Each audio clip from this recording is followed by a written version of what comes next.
Hey guys, welcome back to my channel. तो आज के इस वीडियो में मैं आपको एक्सप्लेन करने वाली हूँ 2014 में ही मूवी दावत-ए-इश्क। तो चलिए विदाउट वेस्टिंग टाइम मूवी का एक्सप्लेनेशन स्टार्ट करते हैं।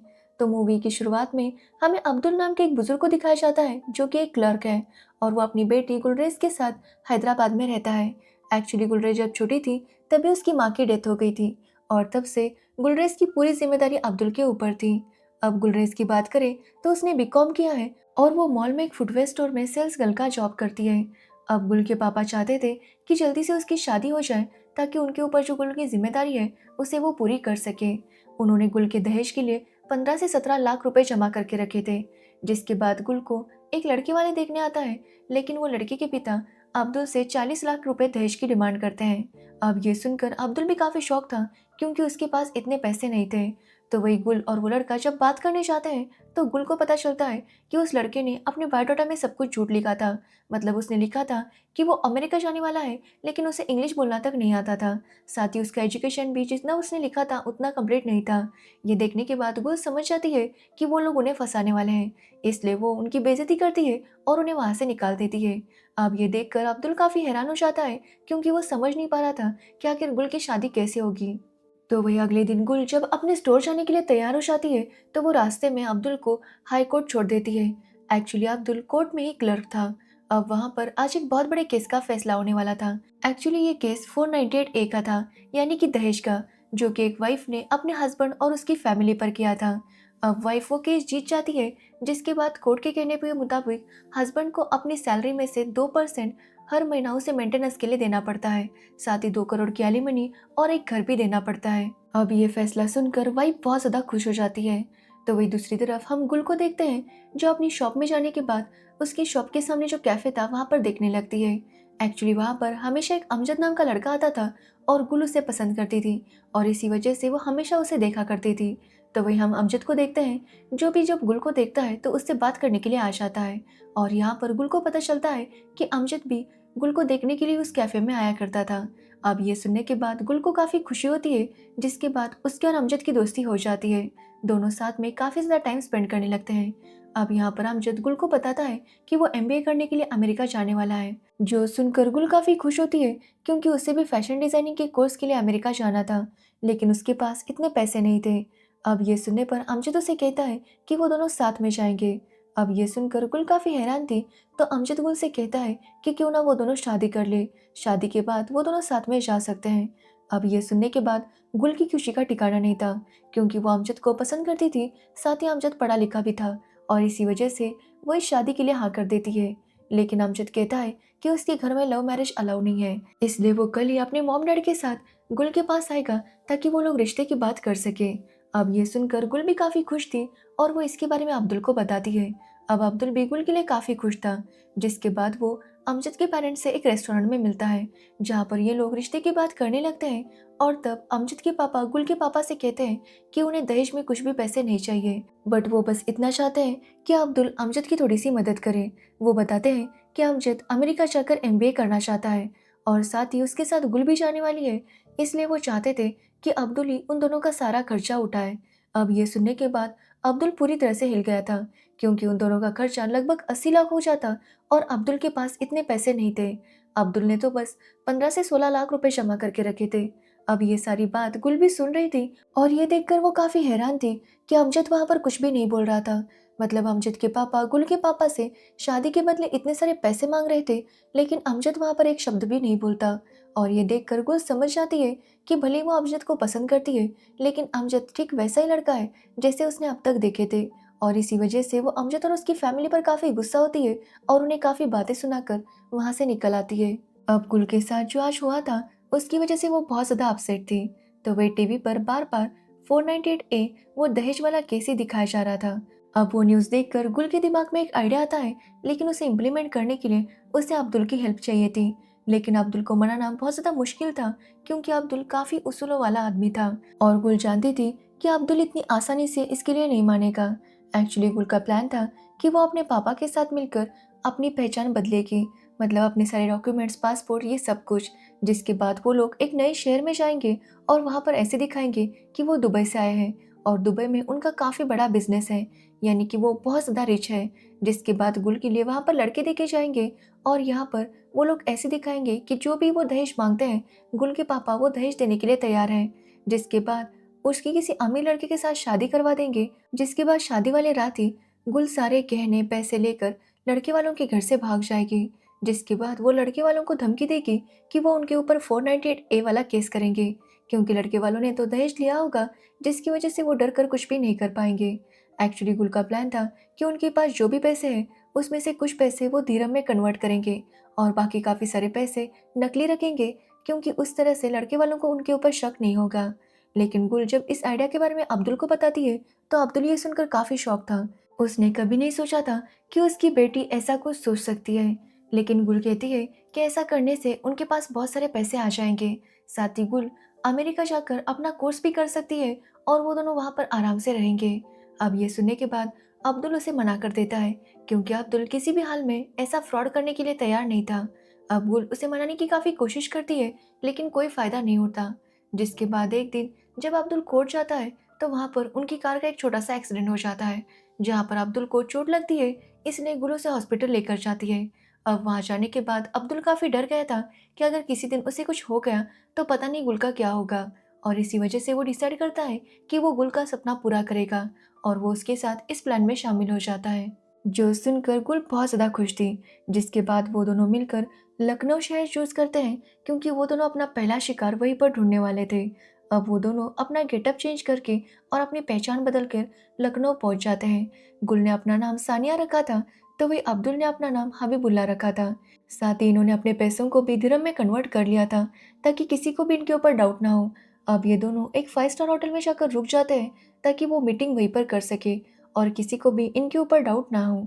जिसके बाद गुल और अब्दुल मिलकर मैट्रिमोनियल साइट से कुछ लड़कों को सिलेक्ट करते हैं जो कि काफ़ी रिच लग रहे थे, और उनके साथ मीटिंग फिक्स कर देते हैं।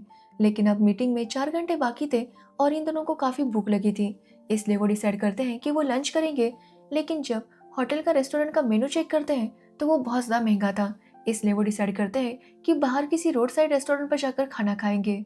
जिसके बाद वो दोनों एक हैदरी कबाब नाम के रेस्टोरेंट में आते हैं और वहाँ पर खाना खाने लगते हैं। अब यहाँ पर हमें पता चलता है कि इस रेस्टोरेंट का ओनर है तारिक। एक्चुअली गुल और अब्दुल ने मिलकर जिन लड़कों के साथ मीटिंग फिक्स की थी उनमें से एक तारिक भी था, और तारिक जैसे ही गुल को वहाँ पर देखता है वो उसे सानिया कह के बुलाने लगता है, जो देखकर गुल भी काफी हैरान थी। वो गुल को मीठा ऑफर करता है, साथ ही वो उसे पैसे भी देने नहीं दे रहा था। ये देखकर गुल काफी चिढ़ जाती है और डिसाइड करती है कि वो तारिक से नहीं मिलेगी। जिसके बाद वो पैसे देने लगती है, लेकिन तारिक पैसे नहीं ले रहा था, जिसकी वजह से गुल काफी गुस्सा हो जाती है। तो वही तारिक अब्दुल को भी ससुर जी कह के बुला रहा था। इस बात से गुल और ज्यादा चिढ़ गई थी। वो तारिक से कहती है कि कल वो मीटिंग में ना आए, क्योंकि वो उससे मिलना नहीं चाहती। लेकिन तारिक उसकी कोई बात सुनने के लिए तैयार नहीं था, जिसकी वजह से गुल गुस्सा हो जाती है और तारिक को उसके पैसे देकर वहां से निकल आती है। अब तारिक वैसे तो होटल चलाता है, लेकिन वो बहुत ज्यादा रिच था। उसके घर वालों के अलग अलग बिजनेस थे, लेकिन तारिक को खाना बनाना बहुत ज्यादा पसंद था।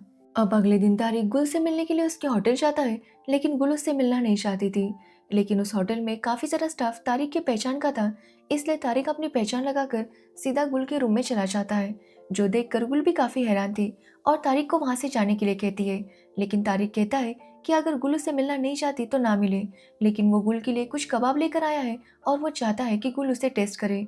अब वैसे तो गुल इसके लिए मना कर रही थी, लेकिन कबाब की खुशबू काफी अच्छी थी, जिसकी वजह से वो इसके लिए मान जाती है। जिसके बाद अब्दुल के साथ मिलकर वो कबाब खाती है और उसे वो कबाब बहुत ज़्यादा अच्छे लगते हैं। जिसके बाद गुल तारिक के पेरेंट्स से मिलने के लिए भी मान जाती है, जहाँ पर तारिक के पापा गुल के पापा से कहते हैं कि उन्हें 40 लाख का दहेज चाहिए। अब ये सुनने के बाद गुल के पापा भी इसके लिए मान जाते हैं। जिसके बाद वो लोग अलग अलग लड़कों को भी देखते हैं, लेकिन जिन लड़कों को उन्होंने फाइनल किया था उसमें से तारिक ही सबसे ज़्यादा रिच था, और साथ ही गुल को लगता है कि तारिक को फंसाना काफ़ी आसान होगा, इसलिए वो लोग डिसाइड करते हैं कि वो तारिक को ही अपना पहला शिकार बनाएंगे। अब गुल चाहती थी कि जल्दी से उसकी और तारिक की शादी हो जाए, ताकि वो जल्दी से ज्वेलरी और पैसे चुरा कर यहाँ से निकल सके। लेकिन तारिक कहता है कि शादी से पहले वो 3 दिन गुल के साथ टाइम स्पेंड करना चाहता है। अब ये सुनकर गुल काफ़ी हैरान थी और वो इसके लिए मना कर देती है। जिसके बाद गुल और उसके पापा काफ़ी सोचते हैं, लेकिन तारिक सबसे ज़्यादा रिच था, जिसकी वजह से उन्हें तारिक को ही चूज़ करना पड़ता है, और आखिरकार ना चाहते हुए भी गुल को तारिक को हाँ कहना पड़ता है। जिसके बाद वो अगले 3 दिन तारिक के साथ टाइम स्पेंड करने लगती है। अब गुल और तारिक जब साथ थे तो गुल तारिक से उसकी माँ के बारे में पूछता है। ये जानकर गुल काफी खुश होती है क्योंकि वो समझ गई थी कि तारिक इतना भी बुरा नहीं है जितना वो सोचती है। जिसके बाद तारिक उसे अपने बिजनेसेस और अपना घर दिखाता है जो कि बहुत ज्यादा बड़ा था। जिसके बाद तारिक गुल को अपने रूम में लेकर जाता है और वहां पर उसे 40 लाख रुपए देता है। ये देखकर गुल भी काफी हैरान थी। तारिक कहता है कि उसके पापा को कुछ टाइम पहले हार्ट अटैक आया था और वो नहीं चाहता कि वो हर्ट हो।